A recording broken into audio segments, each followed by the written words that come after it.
और इस समय दिल्ली से बड़ी खबर, जहां देहुली नरसंहार से जुड़ी ये बड़ी जानकारी आप तक पहुंचा रहे हैं। आरोपी राम सेवक को कोर्ट में पेश किया गया है। ये बड़ी खबर आपको बता रहे हैं। देहुली नरसंहार से जुड़ी हुई ये बड़ी खबर है। राम सेवक को कोर्ट में पेश किया गया है। आरोपी हैं ये। कप्तान सिंह को कोर्ट में पेश किया गया है। ये भी आरोपी है। आरोपियों को जेल से सीधा कोर्ट ले जाया गया है। आज बड़ा फैसला आने का दिन है। 44 साल के बाद इंसाफ मिलेगा। न्याय की उम्मीद लगाए बैठे हैं वो लोग जिन्होंने अपनों को खोया है। फिरोजाबाद के देहुली नरसंहार के मामले में आज 44 साल के बाद कोर्ट अपना फैसला सुनाएगा। 18 नवंबर 1981 को फिरोजाबाद के जसराना स्थिति ग्राम देहुली में जातीय हिंसा हुई थी, जिसमें दलित समाज के 24 लोगों की हत्या कर दी गई थी और तब से लेकर अब तक सुनवाई चली आ रही थी। 44 साल के बाद अब वो समय आया है जब पीड़ित परिवारों को न्याय की पूरी उम्मीद है। मामले में ज्यादातर आरोपियों की मौत हो चुकी है। जो लोग जीवित हैं उनमें 2 लोग जो हैं वो पहले से ही जेल में बंद हैं। अब 2 मुख्य आरोपियों को कोर्ट में पेश किया गया है। आज फैसले का दिन है। बड़ा फैसला आने की उम्मीद है और जिन्होंने अपनों को खोया है, 24 लोगों की जान गई थी इस नरसंहार में, इस हत्याकांड में, और उसमें 24 लोगों के परिवारों को आज पूरी उम्मीद के फैसला उनके हक में आएगा। बहरहाल थोड़ी ही देर के बाद ये स्थिति साफ हो जाएगी। जो आज सज़ा मिलनी है उसमें क्या सज़ा दी जाती है, क्या फैसला दिया जाता है, ये कोर्ट के फैसले पर निर्भर करेगा। मैनपुरी से हमारे साथ देवेंद्र चौहान और जानकारी के साथ इस समय मौजूद हैं। सीधे रुख करेंगे देवेंद्र की तरफ। देवेंद्र, आज का काफ़ी बड़ा दिन है। आपसे जानना चाहेंगे कब तक ये फैसला आ जाएगा, क्योंकि 44 साल के बाद 24 परिवारों को न्याय की उम्मीद है। सब सिर्फ कोर्ट के फैसले का इंतजार कर रहे हैं। कितना समय और लगेगा फैसला आने में?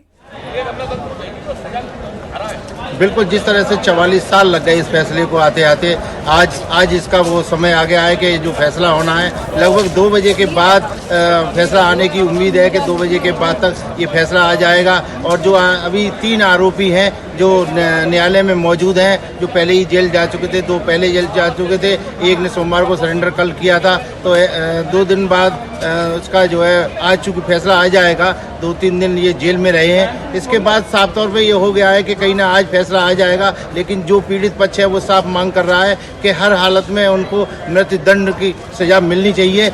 लेकिन क्या सजा मिलती है ये तो देवेंद्र मौजूद है। 2 आरोपियों को पेश भी किया गया है। चूंकि आप इस समय वहां मौजूद हैं तो आप बेहतर बता सकते हैं। 2 बजे का समय आप बता रहे हैं कि 2 बजे के बाद फैसला आएगा, लेकिन इस समय कोर्ट में क्या हलचल है? बिल्कुल, कोर्ट में अभी जो है सुनवाई की जो है थोड़ी देर में सुनवाई होगी। हमारे साथ जो कोर्ट के सरकारी वकील हैं वो हमारे साथ हैं। किस तरीके की ये, चूँकि ये बहुत बड़ा फैसला है, 44 साल बाद आ रहा है, 24 लोगों की मौत हुई है, किस तरीके से इसको देख रहे हैं? ये जघन हत्याकांड था जिसमें 24 दलितों की हत्या करी गई थी और इसमें अभियोजन पक्ष की तरफ से ये मांग की गई है कि इसमें फांसी की सजा हो। इतने दिनों बाद ये फैसला आ रहा है तो क्या इसको कैसे देरी हो रही है, क्या हुआ?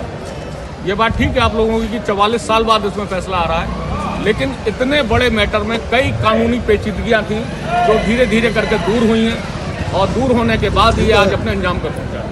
कप्तान सिंह, राम सेवक और रामपाल 3 अभियुक्त हैं।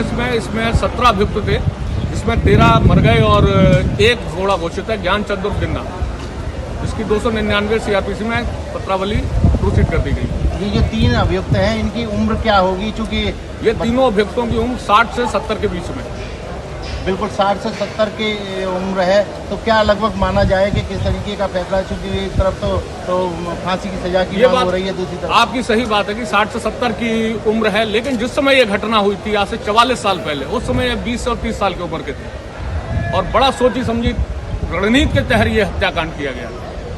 बिल्कुल, ये बहुत बड़ा नरसंहार था जिसमें 24 लोगों की मौत हुई थी और उसके बाद जो जितने आरोपी थे सभी की मौत हो चुकी है और इसमें केवल 3 जो है इस समय कोर्ट में मौजूद हैं और 1 अभी भी फरार है और आज इसका फैसला 2 बजे के बाद तक आने की उम्मीद है। अगर आपके साथ वो वकील, सरकारी वकील अगर मौजूद हैं तो आप उनसे एक सवाल ये भी ले सकते हैं कि किस तरह के कानूनी दांवपेच में ये मामले फंसते हैं, क्योंकि ये मामला बहुत बढ़िया है और जातीय तौर पर आप यहाँ पर बोलें कि ये नरसंहार जो हुआ था उसमें 24 लोगों की मौत हुई थी, 24 लोगों को मौत की घाट उतारा गया था।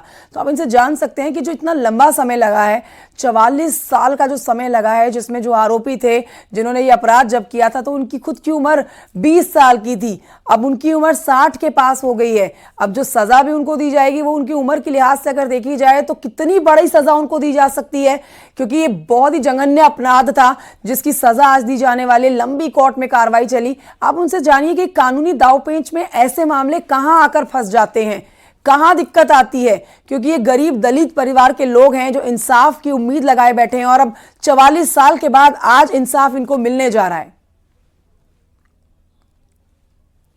तरीके से जो 44 साल का एक वक्त बीता है, तो ऐसी कौन सी पेचीदगियां रहती हैं जिनकी वजह से ये चीज़ें लेट होती हैं, और चूंकि जो पीड़ित पक्ष है उसको इतनी देर में न्याय मिलेगा, तो ऐसे में क्या क्या पेचीदगियां रहती होंगी? इसमें चूंकि अभियुक्त 17 थे तो इसमें कुछ लोग जेल में थे, कुछ लोग जो बाहर आते थे, कभी किसी की डेथ हो गई किसी अभियुक्त की, उस चक्कर में फाइल लटकी रही, या कभी कोई अभियुक्त दिनांक पर नहीं पहुंचा उसके वारंट हो गए। ऐसी स्थिति में पत्रावली पर एविडेंस नहीं हो सकती।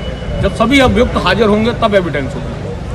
नहीं, लेकिन फिर भी पेचीदगियों के बाद इतना एक लंबा समय हो जाता है, तो तमाम लोगों की जो आशाएं होती हैं, चूंकि पीड़ित पर 24 लोगों की हत्या हुई थी, तो ऐसे में क्या मतलब उनको न्याय पूरी तरह मिल पाता है? चूंकि न्याय के दरवाजे हर व्यक्ति के लिए खुले हैं, चाहे वो अपराधी हो या पीड़ित पक्ष हो, तो इसमें अपराधियों की तरफ से भी जो अभियुक्त हैं उनकी तरफ से भी हाईकोर्ट में कई जगह एप्लीकेशंस दी गई अपनी बेगुनाही को करने के लिए, लेकिन उस चक्कर में ये देरी हुई है। ठीक है, और बहुत शुक्रिया आपका देवेंद्र। ये बड़ी खबर है, आप इस पर अपनी नजर बनाए रखिएगा। 2 बजे तक ये फैसला आने की उम्मीद है, जैसा कि आप जानकारी दे रहे हैं। आप इस समय इस ग्राउंड जीरो पर मौजूद भी हैं। फिलहाल की जानकारी के लिए आपका बहुत शुक्रिया। अयोध्या में रामपथ पर त्रिवेणी सदन में भीषण आग लग गई। फायर ब्रिगेड की टीम मौके पर पहुंचकर आग को बुझाने में जुटी हुई है। आपको हम दिखा रहे हैं तस्वीर और बता देते हैं कि बाहर से आने वाले त्रिवेणी सदन में श्रद्धालु ठहरते हैं, और यहाँ बताएं कि त्रिवेणी सदन में डोरमेट्री, दुकान और मल्टी लेवल पार्किंग है, लेकिन जो आग लगी हुई है वो भीषण आग लगी हुई है। आग अंदर लगी हुई है और आग से जो सामान अंदर जल रहा है उससे बाहर धुएं का गुबार बन रहा है। ये तस्वीरें आप देख सकते हैं। इन तस्वीरों को देखकर आप अंदाज़ा लगा सकते हैं कि आग काफ़ी भीषण लगी हुई है। दमकल की कई गाड़ियाँ इस समय आग को बुझाने की कोशिश कर रही हैं। त्रिवेणी सदन में श्रद्धालु ठहरते हैं और इस समय भी यहाँ पर श्रद्धालु ठहरे हुए हैं। देखिए, आप खिड़की से अंदर देख सकते हैं, आग की लपटें देखी जा सकती हैं और आग की लपटें अब बाहर की ओर निकल रही हैं। अंदर सारा सामान जल चुका है, जो जानकारी मिल रही है। श्रद्धालु यहाँ पर आके ठहरते हैं। ये बड़ी खबर आपको बता रहे हैं, एक्सक्लूसिव तस्वीरें भी आप देख रहे हैं। अयोध्या से बड़ी खबर आ रही है, किस वजह से ये आग लगी है और कितना नुकसान अब तक आग से हो चुका है, इस पर हमारे सहयोगी जानकारी देंगे, उनसे जल्द संपर्क साधेंगे। फिलहाल आप ये तस्वीरें देख रहे हैं।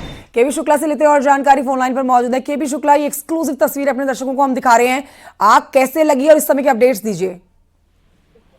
देखिए, ये रामपथ पर स्थित त्रिवेणी सदन बहुमंजिला ये इमारत है जिसको विकास प्राधिकरण ने बनाया है, और ये बताया जा रहा है कि तीसरी मंजिल पर एसी में जो तार सर्किट लग गई, उसके बाद वहां भयंकर आग लगी। अभी तक आग बुझी नहीं है।